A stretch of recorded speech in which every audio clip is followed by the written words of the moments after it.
ఉరులీమేమియనర్చిన నరవర అప్రియము తన మనంబునకగు తానురులకు నది చేయకునికి పరాయణము పరమధర్మ పదములకెల్లన్ అంటాడు భీష్ముడు భారతంలో. మనం ఎవరినైనా ఇతరుల్ని ఏదైనా అనే ముందు వాళ్ళు మనని అట్లా అంటే మనకెంత బాధ కలుగుతుందా సంతోషం కలుగుతుందా ఆలోచించాలి. మనం ఎవరికైనా ఏదైనా చేసే ముందు వాళ్ళు మనకి అట్లాంటి పని చేస్తే ఎట్లా ఉంటుంది అన్నది ఆలోచించుకోవాలి. మనం ఇతరులను ఒక మాట అంటే వాళ్ళు బాధపడతారు అని తెలిసినప్పుడు అటువంటి మాటలు మాట్లాడకూడదు.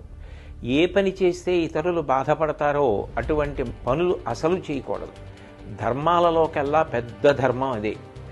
కాబట్టి సంయమనం అన్నది పాటించాలి. 84 లక్షల జీవరాశులలో వాక్కు ఉన్నది మనుష్యుడికొక్కడే. ఆ మనుష్యుడు తన వాక్కుని 10 మంది శాంతి కోసం సంతోషం కోసం వాడాలి తప్ప ఇతరుల మనసులు గాయపడడానికి మాటని వాడకూడదు. ఈ విషయాలు దృష్టిలో పెట్టుకుని మనందరం